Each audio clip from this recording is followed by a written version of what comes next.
नमस्कार, आप देख रहे हैं वन उत्तर प्रदेश। मैं हूं आपके साथ ऋषभ पांडे। बुलेटिन की शुरुआत करेंगे इस वक्त के हेडलाइंस के साथ। गोरखनाथ मंदिर में खिचड़ी मेले की तैयारियां तेज, मुख्यमंत्री योगी आदित्यनाथ ने लिया जायजा।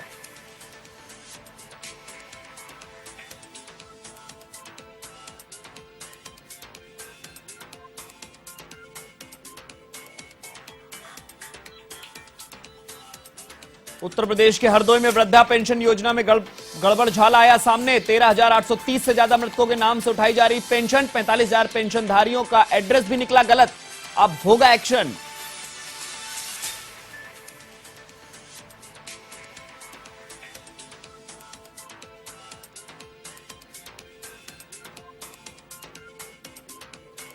चंद्रशेखर आजाद कृषि विश्वविद्यालय का 24वां दीक्षांत समारोह संपन्न। राज्यपाल आनंदीबेन पटेल ने 60 स्टूडेंट्स को पदक से नवाजा तो 570 स्टूडेंट्स को मिली डिग्रियां।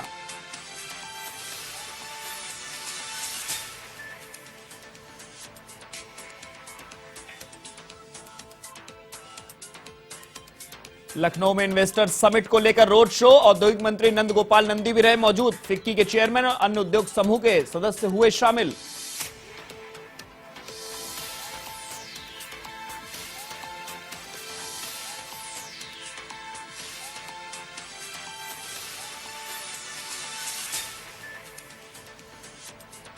रायबरेली में कोहरे से कोहराम। चाय की दुकान में घुसा डंपर। हादसे में 6 की मौत, कई गंभीर घायल।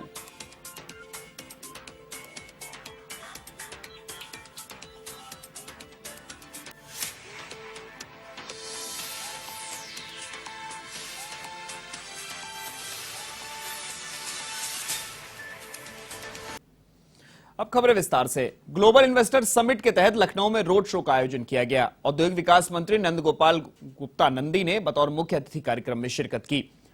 इस दौरान होटल सेंट्रम में मंत्री नंद गोपाल गुप्ता नंदी ने निवेशकों से चर्चा की। रोड शो में फिक्की के चेयरमैन प्रतीक मिश्रा, अपर मुख्य सचिव औद्योगिक विकास अरविंद कुमार, सीईओ इन्वेस्ट उत्तर प्रदेश अभिषेक प्रकाश समेत अन्य लोग शामिल हुए।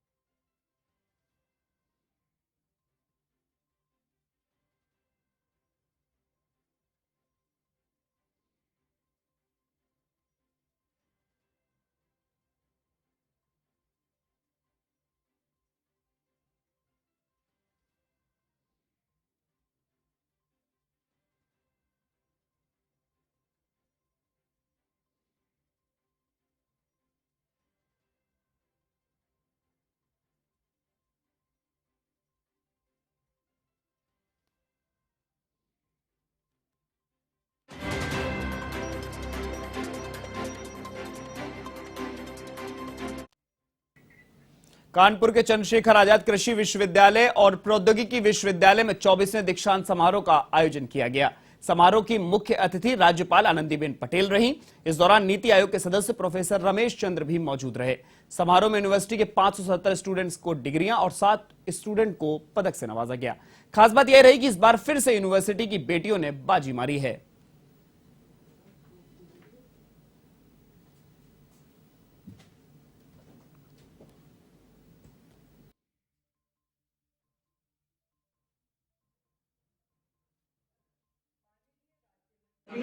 कृषि, कृषि शिक्षा एवं कृषि अनुसंधान उत्तर प्रदेश।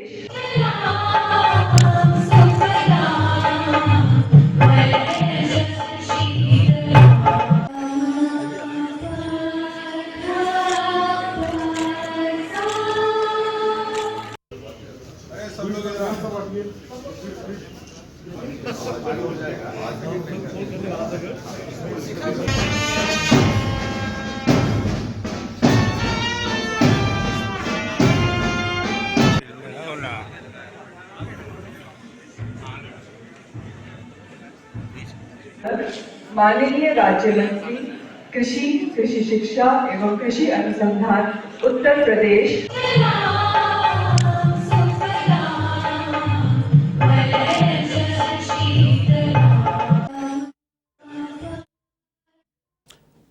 उत्तर प्रदेश के रायबरेली में घने कोहरे के चलते भीषण सड़क हादसा हो गया। तेज रफ्तार डंपर अनियंत्रित होकर चाय की दुकान को टक्कर मारते हुए पुलिया में जा घुसा। इस दौरान चाय की गुमटी में बैठे 12 लोगों में से 6 लोग की दर्दनाक मौत हो गई। वहीं 6 लोग गंभीर रूप से घायल हो गए। इस घटना के बाद स्थानीय लोगों ने घायलों को अस्पताल में भर्ती करवाया। पूरी घटना गुरबख्शगंज थाना क्षेत्र के खगिया खेड़ा गांव के पास की है, जहां बछरावा की तरफ से आ रहा तेज रफ्तार डंपर अनियंत्रित होकर चाय की दुकान को टक्कर मारते हुए नहर में पलट गया। हादसे में दुकान पर बैठे कई लोग डंपर की चपेट में आ गए। फिलहाल घायलों का इलाज जारी है।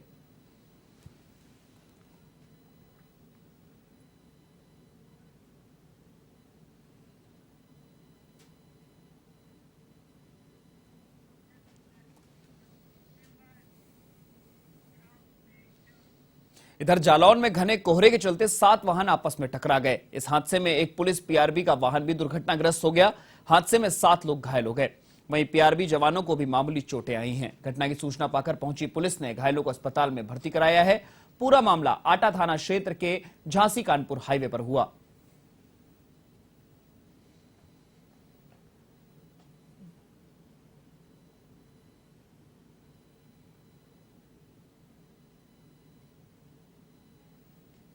टैंकर चलाते हैं। अच्छा, झांसी से अच्छा। कानपुर जा रहे थे उसको भरने के लिए। अच्छा अच्छा। संकट मोचन चौराहे पर जैसे गाड़ी हमने खड़ी करी, आगे हमारे आगे एक कंटेनर था, कंटेनर के आगे ट्रेलर था। वो दोनों गाड़ियां खड़ी थी, हमने पीछे से खड़ी कर ली। उसके पीछे हाई तेज रफ्तार से एक गाड़ी है, उसने हमको टक्कर मार दी। हमारी गाड़ी कंटेनर में गड़ गई। कंटेनर गाड़ी उसमें ऐसी है। कोहरा काफ़ी था जिससे कि एक ट्रक के पीछे 2-3 ट्रक आके लड़ गए थे। 4-5 लोग घायल हैं, कोई ज़्यादा गंभीर घायल नहीं है। उनको तत्काल पुलिस को जैसी सूचना मिली तत्काल उनको उपचार के लिए नज़दीक हॉस्पिटल में ले जाया गया है। बाकी ट्रैफिक स्मूथली चल रहा है। एक ट्रक जो अभी आप देख रहे हैं पीछे खड़ा हुआ, इसको और मूव करना है। अब खबर बुलंदशहर से है, जहां गजरौला गांव में मिट्टी खोदते समय दर्दनाक हादसा हो गया। आपको बता दें कि मिट्टी की ढांग गिरने से कई महिलाएं दब गईं। सूचना पर पहुंची पुलिस ने रेस्क्यू कर 4 महिलाओं को बाहर निकाला, जबकि एक महिला की मौके पर ही मौत हो गई। हालांकि अभी अन्य महिलाओं की मिट्टी में दबे होने की आशंका के चलते रेस्क्यू किया जा रहा है।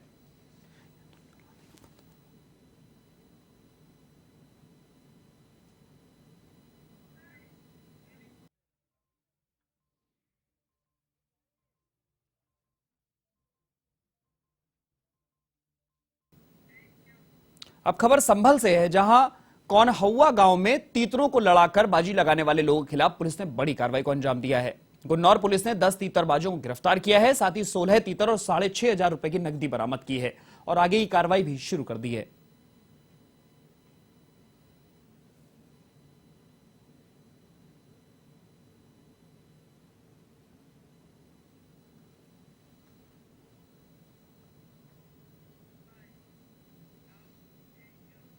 अलीगढ़ में बेखौफ बदमाशों का आतंक जारी है, जहां टप्पल क्षेत्र के यमुना एक्सप्रेसवे के सर्विस रोड पर बदमाशों ने कार सवार से लूटपाट की। वहीं विरोध करने पर गोली मारकर उसे घायल भी कर दिया। दरअसल यमुना एक्सप्रेसवे के सर्विस रोड पर कार मैकेनिक अपनी दुकान बंद कर घर जा रहा था, तभी 4 बदमाशों ने लूट के इरादे से उसे गोली मार दी। वहीं उसके पास से मोबाइल, पैसे और कार लेकर फरार हो गए। घटना की जानकारी पाकर पहुंची पुलिस ने घायल को अस्पताल में भर्ती कराया, जहां से गंभीर हालत में उसे नोएडा हॉस्पिटल में रेफर किया गया। फिलहाल बदमाशों की तलाश जारी है।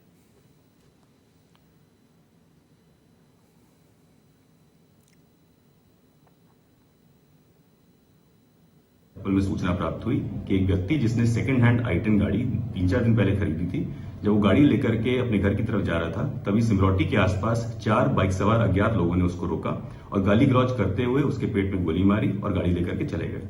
सूचना मिलते ही सभी अधिकारियों द्वारा मौका मुआयना किया गया।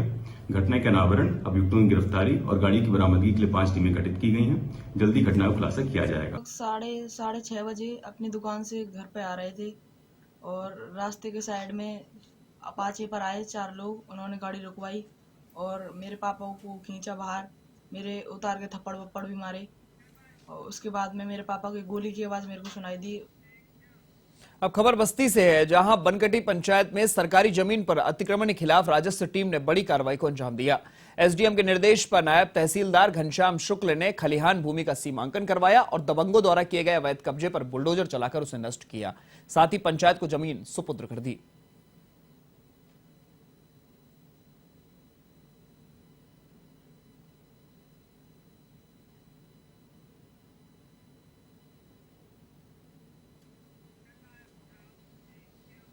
खबर बुलंदशहर से है, जहां सरकारी महकमों में करप्शन को लेकर शिवसेना ने हल्ला बोल प्रदर्शन किया। इस दौरान शिवसेना कार्यकर्ताओं ने विभागों में करप्शन का आरोप लगाते हुए ज्ञापन सौंपा। साथ ही एआरटीओ, आपूर्ति और रजिस्ट्री विभाग में करप्शन का आरोप लगाकर मलका पार्क में नारेबाजी की गई।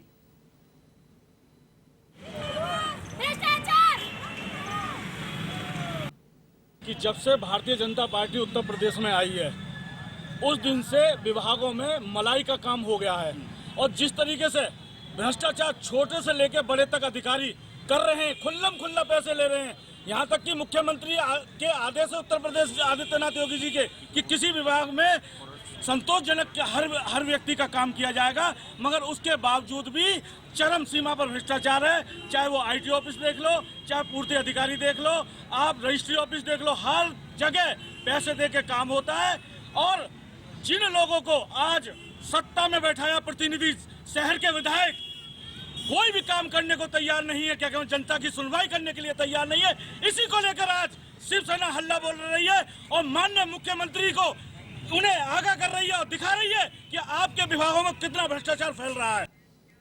अब खबर हरदोई से है, जहां राष्ट्रीय वृद्धा पेंशन योजना में बड़े पैमाने पर गड़बड़ी सामने आई है। सत्यापन के दौरान 13,830 मृतकों के नाम पर पेंशन लेने की गड़बड़ी सामने आई है। इसके साथ ही 45,470 लाभार्थी ऐसे पाए गए जो अपने पते पर रह ही नहीं रहे। जिला समाज कल्याण अधिकारी ने बताया कि ऐसे लोगों की पेंशन ब्लॉक कर दी गई है और सत्यापन होने के बाद ही पेंशन दी जाएगी। आपको बता दें कि हरदोई जनपद में 1,42,495 पेंशनर है। वृद्धावस्था पेंशन को लेकर कराए जा रहे सत्यापन का कार्य समाज कल्याण विभाग ने 97% पूर्ण कर लिया है। इसमें 97,398 लोगों का सत्यापन हो चुका है। इस सत्यापन के दौरान चौंकाने वाले खुलासे हुए हैं। जिला समाज कल्याण अधिकारी राजमती ने बताया कि सत्यापन के दौरान 13,803 पेंशनर मृत हो चुके हैं।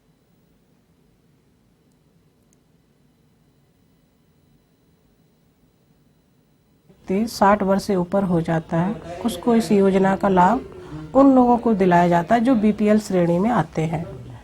तो उनमें से जनपद में 1,42,495 लाभार्थी हैं वर्तमान में, जिनमें से 97,398 लोगों ने आधार प्रमाणीकरण करा लिया है एवं शेष है उन 45,470 है, उनको हमने ब्लॉक किया है।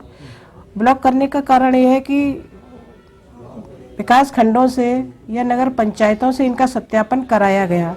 तो ये ऐसे लोग हैं जो अपने पंचायतों में नहीं रहते, तो विभाग द्वारा कहा गया कि इनको अभी टेम्परेरी ब्लॉक कर दिया जाए। अगर ये आते हैं तो इनका आधार प्रमाणीकरण करा लिया जाएगा। बुलंदशहर में अगवा किशोरी की बरामदगी को लेकर किसानों ने थाने में प्रदर्शन किया।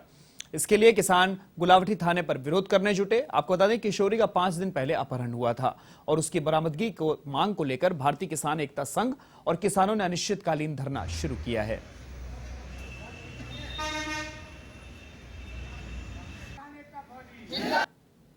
दस दिन पहले लड़की का अपहरण हुआ। अपहरण होने के बाद में इन्होंने 3 मुलजिम को पकड़ा भी। मुलजिम बोलते हैं, चौकी इंचार्ज साहब लेके जाते हैं, बताते हैं, बोले कि हमने इस लड़की को मार के नहर में फेंक दिया। और चौकी इंचार्ज जो है आगे बराल चौकी, वो कह रहे हैं, उसको मुलजिम को लेके जा रहे हैं कि लड़की को यहाँ डाल दिया है और मुलजिम को गाड़ी से उतारा तक नहीं। मैनपुरी ब्लॉक सुल्तानगंज क्षेत्र के ग्राम औरंध में अरुण चौहान के बेटे उत्कर्ष ने कड़ी मेहनत के चलते सीए की परीक्षा पास की है। इससे परिवार में खुशी का माहौल देखने को मिल रहा है। बता दें कि उत्कर्ष किसान परिवार से हैं और परिवार की लगन व मेहनत के चलते काफी मुसीबतों का सामना करते हुए उत्कर्ष ने सीए की परीक्षा पास की है। उत्कर्ष ने शिक्षा की शुरुआत मैनपुरी के सेंट मैरीज विद्यालय से की थी। उनकी सफलता पर परिजनों में खुशी है और एक दूसरे को बधाई मिल रही है।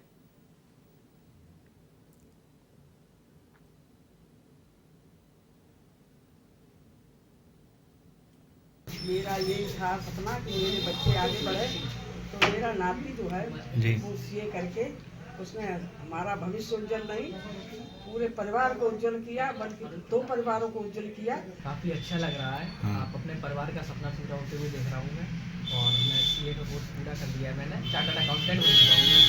काफ़ी खुशी मिल रही है। महसूस क्या करेंगे, तो हमारे लिए सबसे बड़ी खुशी है इस समय जी। इससे ज़्यादा हम अभी कुछ कह। मुख्यमंत्री योगी आदित्यनाथ ने गोरखनाथ मंदिर में मकर संक्रांति पर लगने वाले विश्व प्रसिद्ध खिचड़ी मेले की तैयारियों का जायजा लिया। इस दौरान मंदिर परिसर और मेला परिसर का स्थलीय निरीक्षण करते हुए मुख्यमंत्री ने हर एक व्यवस्था की जानकारी ली और संबंधित जिम्मेदारों को निर्देश दिए कि श्रद्धालुओं की सुविधा, सहूलियत और सुरक्षा में किसी प्रकार की कोताही नहीं बरती जाए। साथ ही उन्होंने मंदिर भवन के उच्च स्थानों पर सफाई को लेकर भी हिदायत दी। उन्होंने कहा कि ठंड के मौसम को देखते हुए श्रद्धालुओं के लिए रैन बसेरों में पर्याप्त बेड, कंबल की व्यवस्था करते हुए सार्वजनिक स्थानों पर बड़ी संख्या में अलाव भी जलाए जाएं।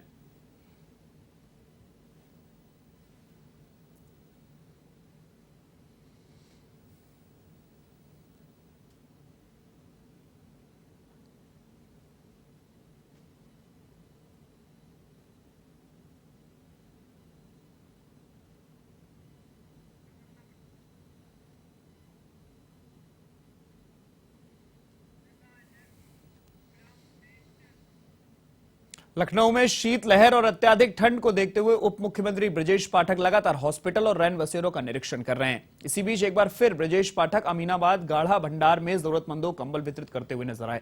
इस मौके पर डिप्टी सीएम ने कहा कि लोगों की सुरक्षा उनकी जिम्मेदारी है।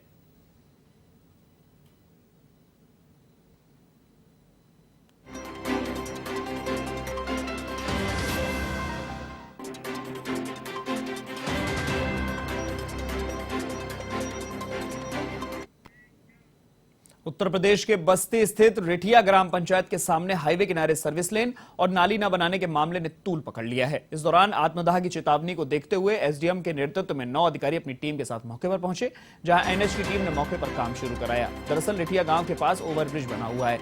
इस ओवरब्रिज के दोनों तरफ सर्विस लेन नहीं है। ऐसे में दोनों तरफ सर्विस लेन और नाला बनाने की मांग को लेकर रिठिया गांव निवासी राहुल पटेल ने भारत सरकार के पोर्टल पर शिकायती पत्र डाला था। राहुल पटेल ने प्रधानमंत्री, केंद्रीय परिवहन मंत्री, मुख्यमंत्री और डीएम को भेजे शिकायती पत्र में 15 दिन के भीतर कार्रवाई न होने पर आत्मदाह की चेतावनी दी थी। वहीं हरकत में आए प्रशासन ने मौके पर पहुंचकर काम शुरू करवाया। साथ ही राहुल पटेल ने एसडीएम सदर शैलेश कुमार दुबे को ज्ञापन सौंपा।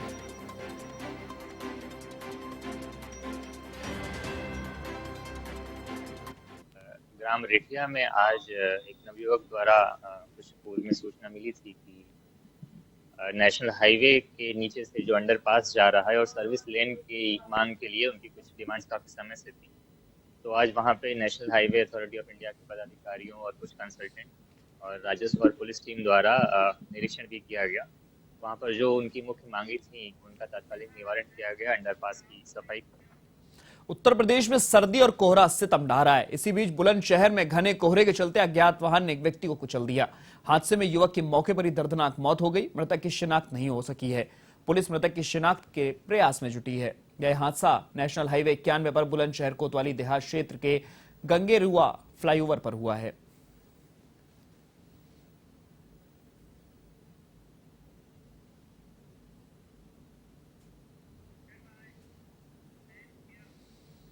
आगरा में दीवानी से फरार हुआ 50,000 का इनामी गैंगस्टर विनय श्रोत्रिय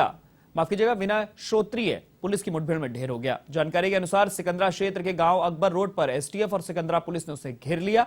वहीं घेराबंदी के दौरान उसने पुलिस पर गोली चला दी। जवाबी कार्रवाई में गोली लगने से गैंगस्टर विनय की मौत हो गई, जबकि उसका एक साथी कोहरे में फरार हो गया। आपको बता दें कि फिरोजाबाद के लाइन पारा थाना क्षेत्र के गैंगस्टर विनय श्रोत्रिय को जिला जेल से 13 जुलाई 2022 को दीवानी में पेशी लाया गया था, जहां गैंगस्टर दीवानी से अपने साथियों की बाइक पर बैठकर फरार हो गया। उस पर 50,000 का इनाम भी घोषित किया गया था। पुलिस ने आरोपी के शव के पास से एक पिस्टल, एक तमंचा और बाइक बरामद की है।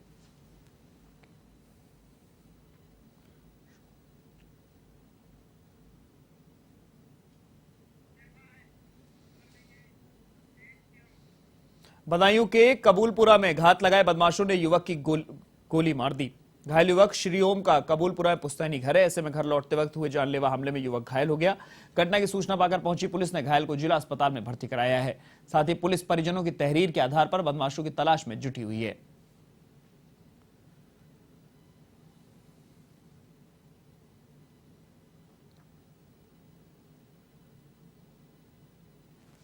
क्या कहते हैं, खड़े हुए थे खाना खा के तो किसी ने उनको गोली मार दी सर। ये कहाँ पे खड़े हुए थे? ये कपूरपुरे में चौराहे पे खड़े थे। अच्छा, उन लोगों से कोई रंजिश वगैरह थी क्या? नहीं, कोई रंजिश नहीं है सर। तो उन्हें पहचानती हैं आप? नहीं, नहीं जानते सर। तो कोई कारण नहीं है गोली मारने का? नहीं सर, पता नहीं। जालौन के कालपी कोतवाली क्षेत्र के पुराने बस स्टॉप पर नशेड़ियों ने शराब की दुकान में चोरी की वारदात को अंजाम दिया। चोरी की यह वारदात सीसीटीवी कैमरे में कैद हो गई। इस दौरान चोरों ने सेंधमारी कर एक शराब की पेटी समेत 25,000 रुपए पर हाथ साफ कर दिए। वहीं दुकान की पीछे की दीवार तोड़कर आरोपी फरार हो गए।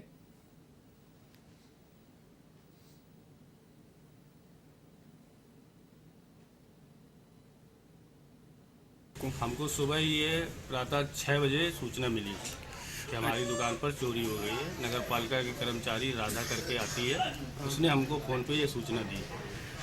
अच्छा, कितने का लगभग कितने का नुकसान हुआ है आपका? जी, कितने का लगभग कितना नुकसान हुआ है आपका? लगभग मेरी नकदी जो गुल्लक में थी रात के करीब 20 से 25,000 रुपये नकदी प्लस एक पेटी ऑफिसर चॉइस की, जिसकी कीमत लगभग 6,000 रुपये के आसपास होती है। इतना माल मेरी